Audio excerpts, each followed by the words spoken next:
नमस्कार, माझे नाव प्रियंका पोपट कापाडे. सावित्रीबाई फुले पुणे विद्यापीठ अंतर्गत संजीवनी प्रतिष्ठान संचलित शिक्षणशास्त्र B.Ed कॉलेज कुरुन तालुका पारनेर जिल्हा अहिल्यानगर द्वितीय वर्ष शैक्षणिक वर्ष 2025 आणि 26 या शैक्षणिक वर्षात उत्पादन चाचणीचे विकसन करणे या विषयाअंतर्गत इयत्ता 7वीच्या विद्यार्थ्यांना आपत्ती व्यवस्थापन या धड्याविषयी आपण थोडक्यात माहिती देणार आहोत. थोडक्यात आपत्ती म्हणजे काय, आपत्तीचे किती प्रकार आहेत व ते प्रकार टाळण्यासाठी आपण कोणत्या उपाययोजना किंवा कोणती पूर्वतयारी करू शकतो हे आपण थोडक्यात अभ्यासणार आहे. पहिला आहे आपत्ती व्यवस्थापन. आपत्ती म्हणजेच काय, तर एखादी अशी घटना घडते ज्यामुळे जनजीवन, माणसांचे जीवन, प्राण्यांचे जीवन विस्कळीत होऊन त्याच्यावरती परिणाम होत असतात. तर ते परिणाम टाळण्यासाठी आपण कोणत्या प्रकारची पूर्वतयारी केली पाहिजे किंवा कोणकोणत्या कृती केल्या पाहिजेत, तर याची आपण आज थोडक्यामध्ये माहिती घेणार आहोत. पहिले आपत्ती व्यवस्थापनाचे 2 प्रकार पडतात. पहिला आहे नैसर्गिक आपत्ती, दुसरा आहे मानवनिर्मित आपत्ती. नैसर्गिक आपत्ती म्हणजे काय, जी आपल्याला निसर्गापासून हानी होते, जसे की भूकंप असेल, महावादळ असेल, पूर असेल, तर अशा गोष्टी येतात नैसर्गिक आपत्तीमध्ये. दुसरे आहे मानवनिर्मित आपत्ती. म्हणजेच काय, मानवनिर्मित आपत्ती म्हणजेच ज्या माणसाकडून चुका होतात किंवा माणसाकडून दुर्लक्ष होऊन एखादी घटना होते, जसे की एखाद्या ठिकाणी आग लागणे किंवा एखाद्या ठिकाणी आपल्या कारणास्तव वृक्षतोड होते किंवा बाकीच्या गोष्टी होत असतात, तर ती असते मानवनिर्मित आपत्ती.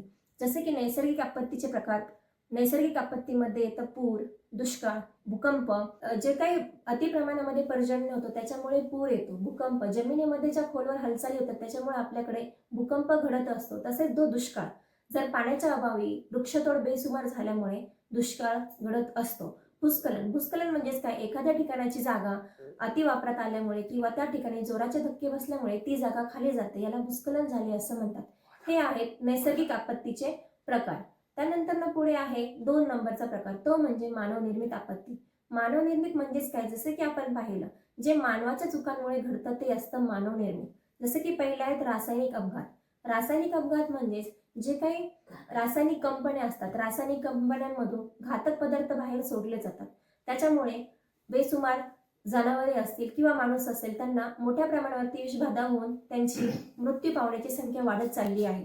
त्यानंतर आहे आग. जे काही कंपन्या आहेत किंवा जे काही मोठ्या फॅक्टरीज आहेत तर त्याच्यामध्ये आग लागल्याने सुद्धा मोठ्या प्रमाणामध्ये जीवितहानी व वित्तहानी होत असते. तसेच त्याच्यामधून बाहेर पडणारे जे काही मोठ्या प्रमाणावरती धूर असेल तर त्या धुरामुळे प्रदूषण होतं. प्रदूषण हा आपला 3 नंबरचा प्रकार आहे. प्रदूषणामध्ये जल प्रदूषण असेल, वायू प्रदूषण असेल, तसेच ध्वनी प्रदूषण असेल, तर हे याचे प्रकार आहेत. त्यानंतर आहे दहशतवादी हल्ले.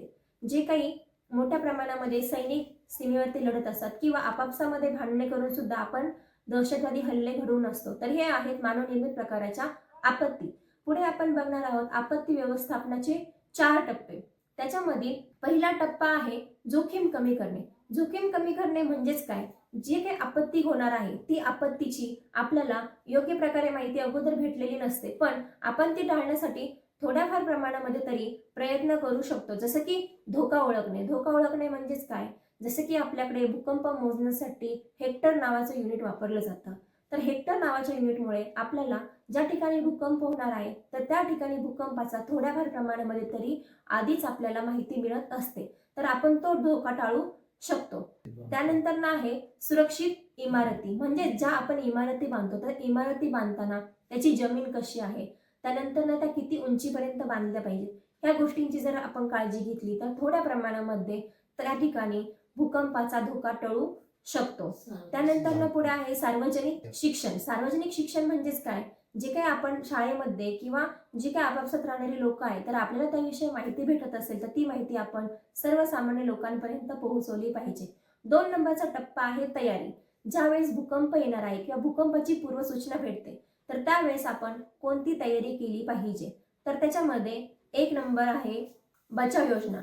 जी काही आपल्याकडे सुरक्षित बचाव योजनाची जी टीम आहे, जसं की अग्निशामक दल असेल किंवा जे काही भूकंप वाचवण्यासाठी जे काही त्यांचं पथक असतं त्या पथकाला पूर्वसूचना देऊन त्या भागामध्ये आपण आधीच तैनात केलं तर होणारी जीवितहानी आपण थोड्या प्रमाणावरती टाळू शकतो. त्यानंतर 2 नंबरचा प्रकार आहे प्रशिक्षण. म्हणजेच जे काही आपल्यासारखी सर्वसामान्य लोक आहेत तर त्या सर्वसामान्य लोकांना आपण थोड्या प्रमाणामध्ये जर प्रशिक्षण दिलं, जसं की तुम्ही काचेच्या बिल्डिंग शेजारी थांबू नका, किंवा जिथे आगीच्या ठिकाणी आहे त्या आगीच्या ठिकाणी थांबू नका, किंवा तुम्ही घरामध्ये सुरक्षित ठिकाणी थांबा. हे आपण प्रशिक्षण जर आधीच दिलं तर नागरिक आधीच थोडे सावध राहू शकतात. त्यानंतर 3 नंबरचा टप्पा आहे आपत्कालीन किट. आपत्कालीन किट म्हणजेच काय, जे काही बचावकारी असतं ते आपत्कालीन किट आपल्याला देत असतं. त्याच्यामध्ये वेगवेगळ्या प्रकारच्या आपल्याला पाण्याच्या बॉटल्स असतील, त्यानंतर थोड्याफार प्रमाणामध्ये लाईट लावणाऱ्या जे काही टॉर्च असतील त्या टॉर्च आपण त्याच्यामध्ये वापरू शकतो. त्यानंतर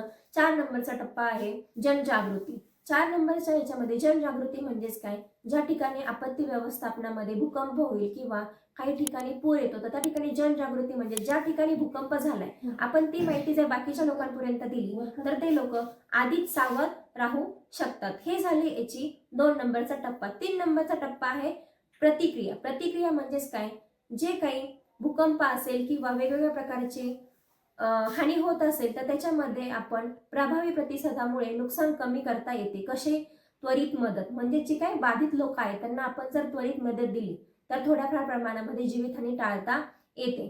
त्यानंतर आहे बचाव कार्य. बचाव कार्य म्हणजेच काय, जे काही अडकलेले लोक आहेत त्यांना आपण सुरक्षित बाहेर काढलं किंवा एखाद्या सुरक्षित ठिकाणी ठेवलं तर त्यामध्ये सुद्धा आपण त्यांची मदत करू शकतो. त्यानंतर आहे स्थलांतर. म्हणजे ज्या ठिकाणी धोका आहे, अजूनही धोका टळलेला नाही, तर त्या ठिकाणावरून आपण त्यांना दुसऱ्या ठिकाणी नेऊ शकतो. जसं की एखाद्या ठिकाणी आग लागली असेल तर आपण त्या बिल्डिंग पासून किंवा त्या इमारतीपासून बाकीच्या लोकांना एखाद्या सुरक्षित ठिकाणी हलवू शकतो. त्यानंतर आहे प्रथमोपचार. म्हणजेच जी काही लोक भाजलेली असतील किंवा जी काही लोक जखमी झालेली असतील तर आपल्याला जे माहित आहे आपण ते थोड्या प्रमाणामध्ये त्यांना प्रथमोपचार देऊ शकतो. त्यानंतर ॲम्ब्युलन्सला जेवढ्या लवकर शक्य होईल तेवढ्या लवकर आपण बोलवू शकतो. त्यानंतरचा टप्पा आहे पुनर्वसन. म्हणजे ज्या ठिकाणी आग लागली किंवा ज्या ठिकाणी पूर आलाय किंवा ज्या ठिकाणी भूकंप झालाय तर अशा लोकांना राहायला घर नसतं, खायला काही नसतं, तर आपण या लोकांसाठी पुनर्वसन हा पर्याय निवडू शकतो. जसं की त्यांना 1 नंबर म्हणजे मानसिक आधार देऊ शकतो, कारण की ते लोक भूकंपातून बचाव झाल्यानंतर सुद्धा घाबरलेले असतात, तर त्यांना आपण एक मानसिक आधार देऊन त्यांचं मनोबल वाढवू शकतो. त्यानंतर 2 नंबरला आहे आर्थिक मदत. आर्थिक मदत म्हणजेच काय, त्यांच्याकडे ना खायला राहायला काही असतं ना बाकीच्या गोष्टींसाठी असतात, त्यांना एक थोड्या प्रमाणामध्ये जर आपण आर्थिक मदत केली तर त्यांना त्याच्यातून सावरायला मदत भेटू शकते. जसं की आपण त्यांना एखादं छोटंसं घर दिलं किंवा त्यांना खायला प्यायला जर एखादी वस्तू दिली तर त्याच्यामधून ते त्यांचे बचाव करू शकतात. त्यानंतर आहे पुनर्बांधणी. पुनर्बांधणी म्हणजेच काय, ज्या ठिकाणी आग लागली किंवा ज्या ठिकाणी भूकंप झाले तर त्या ठिकाणाची लवकरात लवकर व्यवस्थित दुरुस्ती करून त्या ठिकाणी आपण पुन्हा पुनर्बांधणी करू शकतो. त्यानंतर पुढे आहे रोजगार. म्हणजे जी लोक त्याच्यामधून वाचली आहेत तर त्या लोकांसाठी आपण थोड्याफार प्रमाणामध्ये रोजगार उपलब्ध करून देऊ शकतो, जेणेकरून ते त्या रोजगारापासून वाचू शकतात.